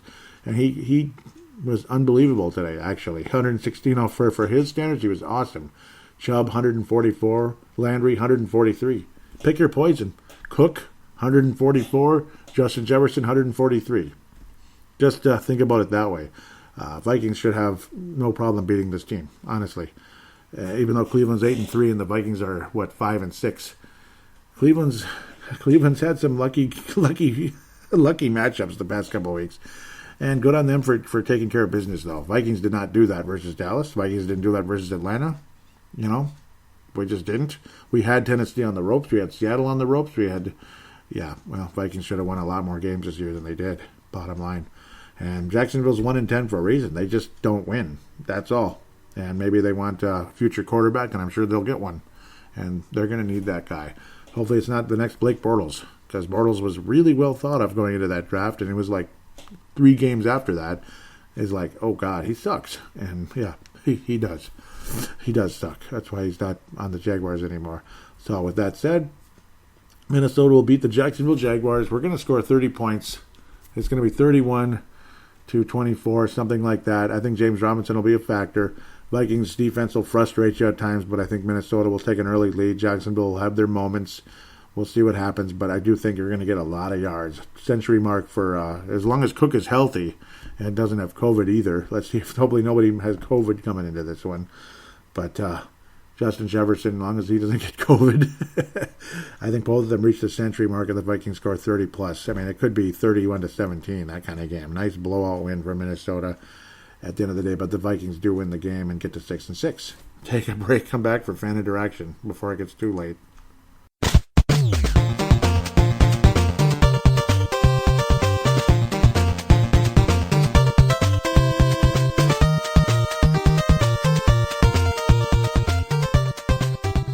And we are back here on Purple Mafia, segment number 3, fan interaction segment, looking to wrap this thing up and apologize to Dave Martin out of Northern Scotland. He asked me a couple times if I had received the audio. I never did, and I wish I got back to you sooner. I got to him kind of late. He even asked me on Thanksgiving. He was telling me Happy Thanksgiving. I just feel so bad. I don't know why I didn't see anything until now, and I really apologize. Sometimes I need to be better about checking the Twitter during the week. I should have, especially on that day. What the hell? It's not like I had anything really to do anyway. I get kind of, on those holidays, there's a lot of lazy moments during those, like Thanksgiving, Christmas days like that, because luckily I don't have to work, which is great. And if they try to get me to, I'd just say no. It's just, you know the answer, basically, in that situation. Man, I deeply apologize to Mad Martin. I never did receive it. I don't know why. He sent an audio. Maybe he can still find it if he's able to still send it, and he can send another one, like a new one as well. Even if it's, if an audio is like 2 or 3 weeks old, you can still send it. It doesn't matter. It's still very welcome on the show, and people can still hear what you have to say. And of course, updated one is always welcome. Also, I deeply apologize for all of that, though. Deeply apologize, and you're very welcome for the back-to-back gold stars, as she's going to mention in a second. The most recent show was retweeted by Black Space Gaming. Thank you very much. Vince Germano, Lakers, Pies, Browns. Finrock 44. Tanae Brown and Malcolm McSween. Malcolm McSween out of California. Tanae Brown out of New Zealand. Vince Germano out of Australia. Black Space Gaming. Not sure where. Must be local. It's followed by Brave the Wild. He says a Vikings fan, so he's probably local, is my guess. So pretty cool, pretty cool. Thank you for that. Thank you for the retweet. Lots of likes as well on the recent episode. Chris and Chris suck. Yeah, they kind of do, don't they? Sam Gupta also liked that one. Who's this one? The Mastercast podcast recommendation. That's interesting. Cool. Thank you for the likes and retweets to all of you there. So Mad Martin, I believe, is the first one. Here we go. He says, "Happy Thanksgiving, brother. Hope you got my audio, and thanks for the back-to-back gold stars. This Lions game is unwatchable," and it sure is, and that's why Matt Patricia got fired. No question about that, and I'm so sorry I didn't get back to you sooner. Oh, I feel terrible. I feel like a jerk. I really do. So my sincere apologies, Mad Martin. He might go back to back to back. We'll see what happens here, the way things are going. He's going to probably get a star one way or another. So, just in case you're a Timberwolves Explosion fan, do check that show out. Timberwolves fan. Timberwolves Explosion. I had to get a new Twitter. It's at TWolvesEX. At TWolvesEX. So just in case, maybe you're hearing that for the first time, because the most recent episode had at Timberwolves Explosion for the Twitter. Though I think most of my super close friends that have been listening to it have joined that one, but only a couple followers so far total. K-Man was responding to me, sounding kind of semi-annoyed a little bit when I was saying that was garbage, absolute garbage. I mean, how dumb can we look? That was at the end of the first half. I didn't even comment about that, where, yeah, you have to call timeout, you run the clock down, and then you get a false start, and then you end up you end up blowing it and punting and all that. It was terrible stuff at the end of the half. Some of the most ugly football I've ever seen. A couple plays back to back. It was really dumb. K-Man, I think it's the first time he's actually ever replied and got into the conversation. He says, "Don't ask the question if you don't know the answer. Hashtag much dumber." So, yep, we can get much dumber. And I said, believe me, I know. Been a fan for about 30 years. He says, me too, which is why I get it. Yep. I hear you. So maybe he wasn't too mad. He's just kind of being sarcastic in a way. Mad Martin says, get to the 29 and go backwards. Unreal. Yep, that was the Vikings there when we were kind of approaching the red zone and went backwards. Yep. That was in the first half, of course, when the offense was just awful. He says, Mad Martin says, we got one-on-ones as they stack the box, and we do jack. Yep, we couldn't get anything going. Couldn't get the passing game going because they're stacking the box. You might as well pass, and that just didn't happen. Cousins could see that coming and drops the ball. Rule 1, protect the ball. And K-Man responds to him, as he was kind of talking to both of us there. He says, again, he has done that his whole career. Nothing new to see here. Yep, that was really something. Sam Gupta was just kind of liking a couple of those. Malcolm, California, says, and of course Sam Gupta also from California, Malcolm says, our offense coming out of halftime this year has been ridiculously bad. And it was. The third quarter was terrible. Multiple fumble sixes that went to Mr. Chin there of Carolina. I almost said Jacksonville, but that's next week. Mad Martin, another Southern team that was. Yeah, Mad Martin says, we need to trade up and get Wilson. F this season. Yep. That was my feelings at that time, especially around that time. Mad Martin continues saying, did you get my audio? Another shit-the-bed performance. Not by you, but by the Vikings at the time. Yeah, and of course, but the Vikings somehow end up winning the game. It's kind of funny. I wish I did get the audio. I don't know what happened. Maybe try again at some point, and we'll get them on the show. If it's 2 or 3 audios that go on at once, it's okay. It's more than welcome. You'll have the floor just for an extended period. That's all. Yeah, no, I'm not going to complain about it. And I can't imagine a single listener complaining. I think everybody loves you. Honestly, everybody that listens to the show loves you when you come on. He continues saying, lose this game, and I think we can safely turn off life support. Yep, because I was saying the season's on life support. Teams have figured out to stack the box and stop the run and run the ball on us, that type of thing. Yeah, like they can run on us, we can't run on them. Yeah, yep. We're too reliant on it. I was saying, can't disagree with that about the F the season. It's on life support and it's not worth dealing with anymore. And that was his response. Looks like there's a couple of responses there. And it won't let me get to it. It's not just great when they do that crap. Let's see. Yeah, people, Man Martin was saying the O has been trash. Hell, we cannot even stop a 3-man rush. Seriously? Yeah. Couldn't even stop that either, could we? Yeah. It's been a rough season. It really has.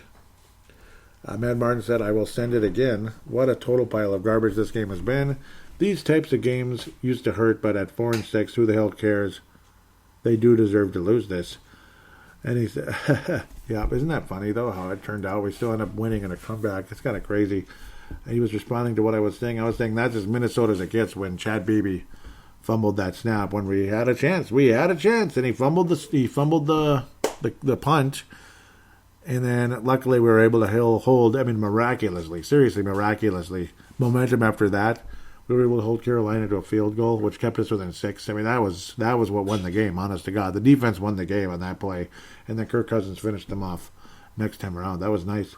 Mad Martin says, "Oh, so true. A win we did not need." Bleeped up the draft completely now. Yeah, it's... Yep. Well, Kansas City wasn't that bad when they traded up for Patrick Mahomes, so there is that.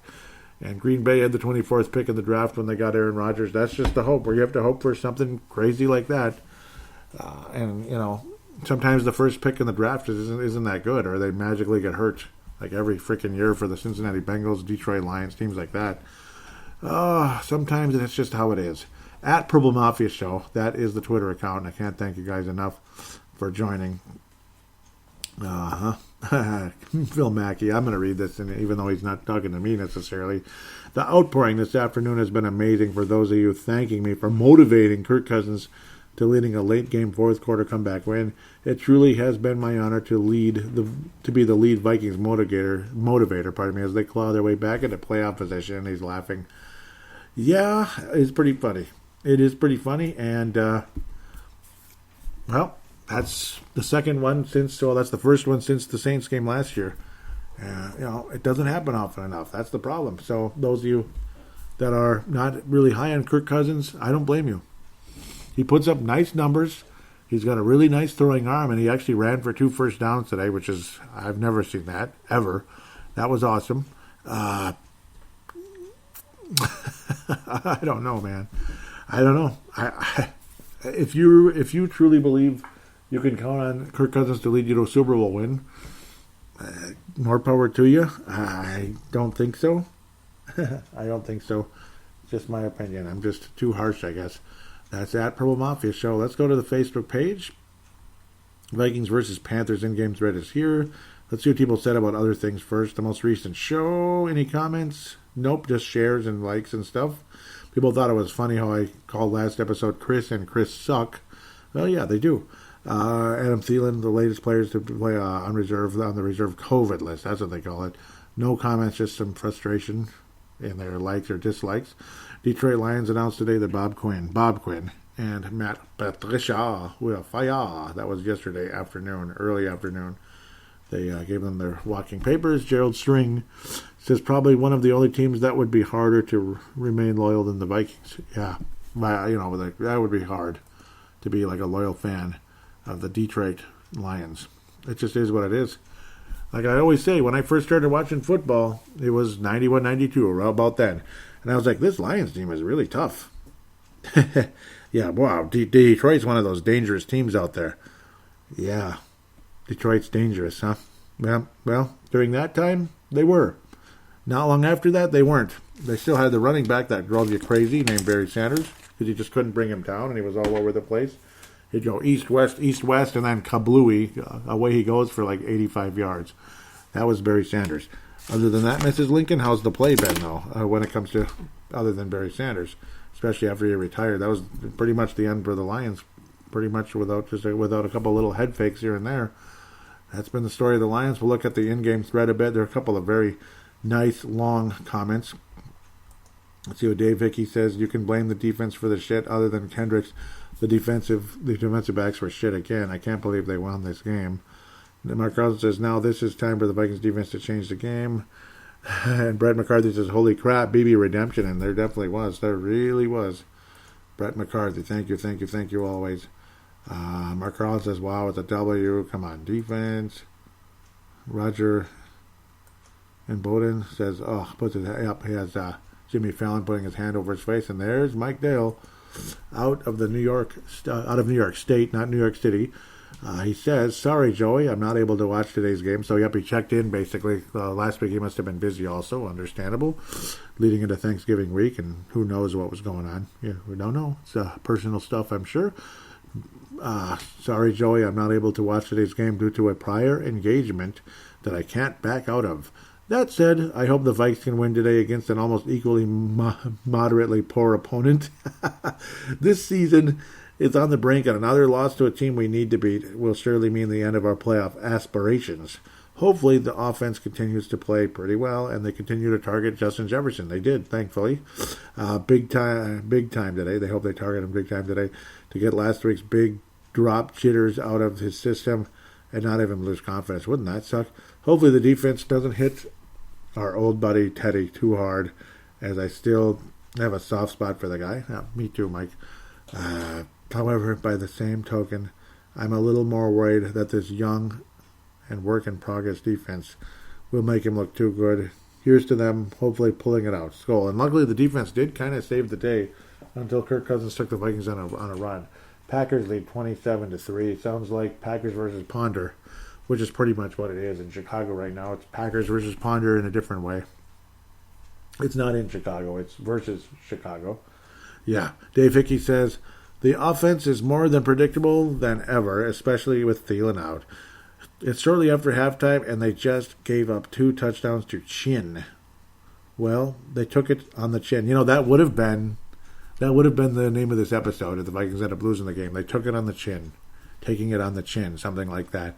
But it would have been related to that. I mean, think about that. 14 points in like a couple seconds. It reminds you of the 41 donut New York Giants game. 2 fumbles in a row, 2 touchdowns in a row. It's Giants 14, Vikings nothing with 13 minutes remaining in the first quarter. Oh, there's plenty of time remaining in the game. But, I mean, that just takes the air right out of your sails. That takes the winds right out of your sails and the air right out of your tires and the blood right out. Yeah, it just kills you. That's what it does. Let's continue. They took it out of the chin, and it's probably going to be a knockout blow because Cousins without Thielen, it's not enough to bring them back. I'm not going to blame this on Cousins, though he has been putting the ball on the money. And he was awesome the whole game, and that's why he won the Tarkenton Award. I was saying hopefully that provides a momentum shift. That's when the Vikings got that interception on Teddy. Kurt back. Actually, that was the blocked field goal. Kurt back says, good one, Joe. Good one, Joe. Yep, that was Kurt out of Lakeville. I was saying, I know what you mean. It's pretty much on life support at best. Kurt back says, yeah, this ain't fun, but what are you going to do? Just keeps getting worser. He likes to have fun with that. He likes to have fun with that. Yep, keeps getting worser. He likes to play redneck at times. It's funny. Awesome drive. Yep, that really was an awesome drive. And Kurt back, I almost called him Kirk Cousins, says game over. Yep, that was that freaking fumble after that, right after that. Mark Carlson, yep, this is a very telling statement here. Man, where are all the fans? I miss real crowd noise. Yeah, isn't that depressing? It is very depressing. It really is. I was saying, unbelievable how we're falling for our own. Yep, we fell for our own hard count. That was what it was. That's what the play was at the end of the half. Beebe jumped, which was just stupid. Beebe was on his way to getting a big-time Ponder Memorial until he was really awesome in that final drive. That was as good as I've ever seen him play. But again, he jumped on our hard count. We faked out our own receivers. It's just ridiculous. That's pretty embarrassing, actually. After that, the offense continued to sputter and suck. And it was so frustrating. Yep, Roger and Bowden said ridiculous, and I agree. 1,000%. I was saying, what garbage, absolute garbage. That was that. That was after that. Yep, and Kurt says, exactly. I think. Yep, and I was saying, wow, that was bad. Yep, that was after Mr. Boyd got burned in the 41-yard touchdown. Roger Inverden says, best punt return all year. Yep, 15 yards. Mark Carlson liked that one, that's for sure. Roger comes back and says, did they reset the play clock or are we just inept? Yep. I was saying cut Beebe. Roger says, we are winning and getting our butt kicked. That's what it felt like, didn't it? Here comes the kickoff. I'm excited to see Teddy on the field today, says Mark Carlson. Roger says, you've got to be kidding. Back-to-back defensive touchdowns. Yep. Bush, Ezra, and Adam were playing. Mark says, I know, fighting on the sidelines. Wow, did I just hear the TV announcers compare Jefferson to Moss? Yeah, he's having... Yeah, that's a big one. That's a big one, Mark, because his numbers are comparable at this moment. Is he as spectacular as Moss? No. Moss was the most spectacular rookie in NFL history. He truly was. The 98 Vikings were the most fun team to watch of all time, at least as a Viking fan.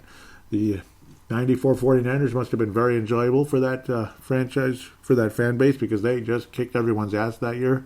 They really did. The 94 49ers were awesome. They were as good a team as I've ever seen. The people don't tell you about that team a whole lot, do they? But they just rolled through everybody because they had a good offense and good defense. And Steve Young was MVP that year. He was unbelievable. Teams like the 96 Packers, dare I say, they were pretty good that year. I'm sorry to say that, believe me. But believe me, I'm sorry. 98 Broncos, 97 Broncos, awesome teams. Okay, let's just keep moving. Kurt Back says, this is a real effing joke. See you next year, everyone. Okay, I might like him again. After a couple of moments there, Kurt's funny. He's saying, wow, hey, Joey, we thank you for your hard work and dedication, and I can't thank you enough. Thank you so much, Kurt. Mark Howell's at school, Paladino Joey. And Mike says, here. Oh, wow, that's weird. I must have responded twice. Two different, me, Joey Awajan, and Purple Mafia Show. That's funny. I can't thank you guys enough. And Mike Dale loved that one. Kurt said Panthers defense is ranked 32, and we still can't run. Yeah, wasn't that ridiculous? We should have torched them today, but their defense was way better. We got to win the next two games to even have a chance for the playoffs. I love Jefferson. Worst game I've ever watched. Yeah, Kurt, it's like all over the place because that's the kind of game it was. Mark Carlson says Jefferson's so amazing. We really got lucky with that draft pick, didn't we? With that, he was able to fall that far. But luckily we were blessed enough and smart enough to take him. Post-game thread. Let's keep moving here. Mark Carlson out of Iweja, Purple Mafia Legend Hall of Fame, says, I sure thought we were going to dominate, then I wasn't sure we could even keep up. With two turnovers that gave away 14 points in about 10 seconds, and who would guess the Vikings would conduct a winning touchdown drive with less than 2 minutes. And that was a fun game to watch. Yeah, it was a fun second half, or at least, there was a lot of momentum shifts in that second half, wasn't there? I must say both teams played very physical, that's for sure. Definitely some hard pushing and hits being felt out. Chad Beebe, what the hell can you say? It's football. Let's get a real punt and kick returner, though, because we lack on simple things like that. Our special teams players are killing us. I agree, they really are. Is it the coaching? Is it the players? Is it both? It must be both. We need a real kick returner. We do. Chicago's finally driving. Let's see if they can finally get one in the end zone. What are they on the 2? Yeah. 2.5, basically. Or the 3, I guess. They're on the 3. Woo. Hey, wow. Yeah. Oh, there's a flag. There's a flag. Defensive pass interference, I hope. Huh? Okay, sorry. I'm just screwing around. I'll see what happens here in about 10 seconds. Mike Dale says, well, of course, it's a barn burner, and I missed most of it. Yep, that was interference on Green Bay. I like it. Good. At least you got to watch the last. At least I got to watch the last 3 minutes. Yes, good. Good to hear. When do you see this happen with Kirk marching down the field for the game-winning drive? Like once a year or so. Joey, I know you're not the biggest fan of Chad Beebe, but geez, talk about an instant atonement. Yeah, I'm a bigger fan now. He looked very solid, and you know what? For a moment like that, for him to stick with it and get the job done, he that's where football's in his blood. That's when football is in the guy's blood. There's no question about it, because a lot of players would have shriveled up and died in that moment. Absolutely. 5-6, says Mike Dale. Is there really a glimmer of hope for the playoffs? A playoff singular game that we'd probably get dumped out on our asses right away. or if we make the playoffs. Well, it was fun catching the end of the game and see them not choking, pulling off a win, a rarity and a treat. It would be nice if we actually could do that consistently and win a big time moment. Mike Sullivan jumps in, and his location is unknown. He must be in the same area as Mike Dale. Apparently, I think they know each other. I think they do. Mike Sullivan says, he responds to Mike, he says, "Are you a Vikings fan just because your ancestors were on the long ships? I don't think that's how it works." Interesting. Your ancestors were on the long ships. That's funny. Mike Dale says, "Ha, nope. More like Minnesotan relatives and a minor case of masochism." Yeah. And if they actually do win the Super Bowl, the unbelievable emotions that will take over in that moment. I mean, we're talking rivers of tears if the Vikings win the Super Bowl everywhere. I mean, it'll be rivers. It'll be an Amazon of tears. There's no question about that. I'm not kidding when I say that. If they actually won the Super Bowl, I mean, it will be tears everywhere. So anyway, are you a Vikings fan, Sully? Back to Mike Sullivan. Or just a bored stalker? Trust me, bud, I'm not that interesting. Whoa! Mike Sullivan responds back with, "Ouch, man. Maybe I have a boring news feed. Figured not many people other than you would get my nonsense of mixing sagas of the Norse and pro sports." The Norse isn't like the Vikings. That's interesting. The Norsemen. Mike Dale responds with, "All good, brother. Dude, what are the Jets front office still doing with gays at the helm?" Yep, that must be the New York area. It's beyond ridiculous now. Yeah, 0-11, yep. And he responds to me, says, "Sorry to go off topic. My buddy is a Jets fan." And yeah, that's fine. So they do know each other. "Who likes giving me stick and messing with it for being a New York Vikings fan. Not too many of us around here." Yep, I mean, there was one other a while ago. I don't know whatever happened to him. I think his name was Rami or something like that. He disappeared. Bummer. That was years ago. But, yeah, they're out there, but not that many, obviously. Just like they're, well, you know, I kind of like the Jets. I kind of like the Giants. I kind of have a soft spot for the Giants a bit, especially during the Eli Manning era. That was fun. It was cool how they derailed the Packers' playoff hopes twice. In both of their Super Bowl runs, they derailed a awesome Green Bay team in 2007. Unfortunately, Brett Favre's last game was that game. He threw that crucial interception, and then New York got the ball and wound up going to the Super Bowl with Tom Coughlin's uncovered face in that insanely cold weather. That's freezing wind, where he might have been frostbit to death that day. But he showed that toughness, like, "Hey, guys, I know it's cold. I know you're dying in this cold, but look at me. Look at my face. I'm with you. Let's go. Let's beat these guys." And that's what happened, you know. And that was just one instance of it. And Eli Manning, despite all the, you know, everybody thinking he's this dopey player who doesn't know how to do anything, he showed up in the moments that mattered most. You know, and that's what we need. I wish Kirk Cousins could be that kind of guy, but I don't know, make fun of Kirk Cousins for all the dopey mistakes, but then all of a sudden, there he is in the big moments in the postseason, big games on the road, and leads the Vikings to World Championship, which would, again, have rivers of tears if the Vikings were to win that. Mike Sullivan says, "Still mostly the historical fun. Vikings are an innocuous team to me. I have no quarrel with them." Okay, well, yeah, they're in the opposite conference from the Jets. And Mike Dale responds with, "Ha, that's the problem, man. Nobody has a quarrel with us. We're the 90s Bills in the 70s, before it was in vogue." I like these words, in vogue. Yep, before it was in vogue. Yeah, we were the 90s Bills in the 70s, I guess. Both teams had pretty good defenses and a very good quarterback. Jim Kelly and Francis Tarkington. Thurman Thomas was a hell of a running back. Chuck Borman was a damn good running back. Boy, oh boy. The Vikings receivers didn't really come around until later on, like the really talented ones like Sammy White and Ahmad Rashad. But they were there. It's just the doggone Sons of Guns ran into dynasties. They ran into a dynasty of the Dolphins after they went 14-0, and then 16-0 with the playoff games leading into the Super Bowl, that kind of thing. Yeah, undefeated Dolphins team the year before. Dolphins won their back-to-back games, so that was like a miniature dynasty. And then they ran into the new dynasty, the Steelers, the next year.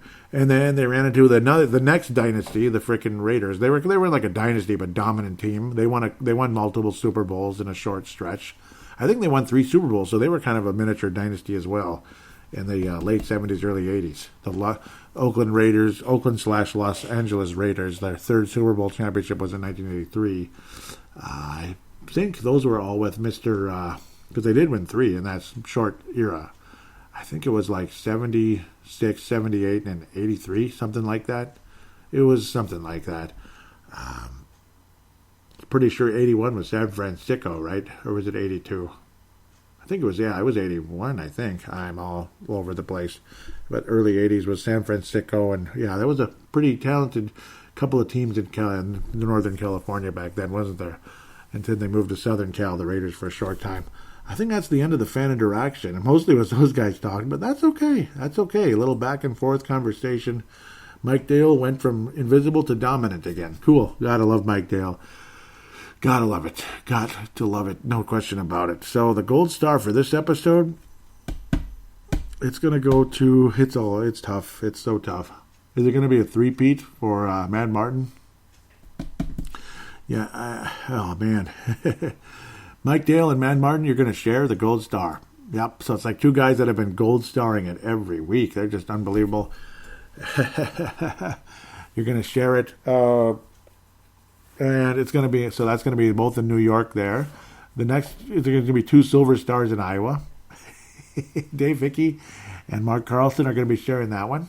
And number 3, the bronze star, Mike Sullivan, welcome to the page. I mean, I don't know if he joined or whatever. He's just in a conversation. He's going to get at least an honorary bronze star at the very least for joining in the conversation and making it entertaining and fun. Brett McCarthy's got to at least get a bronze star every show. He's always around. He's always helpful. I miss the Mayor Henrys. Come back, guys. Josh Mayor Henry, Justin Mayor Henry. Gosh, they went into the Hall of Fame last year and never see them anymore. Josh hung around. Justin just vanished. Ugh. It's like Hall of Fame and out they went. Can you believe that? Isn't that something? Depressing, isn't it? But that's the world today. I guess people gotta come and go, and then they come back again, which I'm sure they will someday. Maybe they're still listening right now, if I haven't bored them to death. Malcolm's always great, spectacular, but wow, this is a long episode for just a win over the frickin' Panthers. But I had a lot to say, I guess, tonight for some reason, and I missed you guys. I missed you. Yeah, I did, and I'm sure you missed me as well. Thank you so much for being a part of things. Please write a positive rating about Purple Mafia on the on iTunes or Stitcher if you could. Please call in, just like just all you do to do an audio submission. Open any free voice recording application on any smart device on the planet. Open it, click record, treat it like a phone call, save it, send it to paladinolive@yahoo.com. Paladinolive@yahoo.com. It will be in the show description along with the Twitter and Facebook accounts links as well. Thank you guys so much. Please write a positive rating on iTunes or Stitcher if you could. I think I already said that. With that said, I better shut up and let you go. Thanks again. God bless. Hope you're enjoying the Christmas season, the beautiful lights and everything. Go for a nice drive out in the evening, regardless if it's cold or not. It's never long enough. Even though some of you might think it's too long, like starting too early or this or that, I think it's never too long. I could look at Christmas lights 4 months a year probably and not get sick of it. I love it. That's what I like. Obviously, after Christmas is over, it's not as fun anymore. But as you know, it's over. Well, at least after the New Year's, and then it's totally over. With that said, I will now officially shut up. Let's prepare, get ready for the Jacksonville Jaguars, and hope guys stay healthy and keep playing well.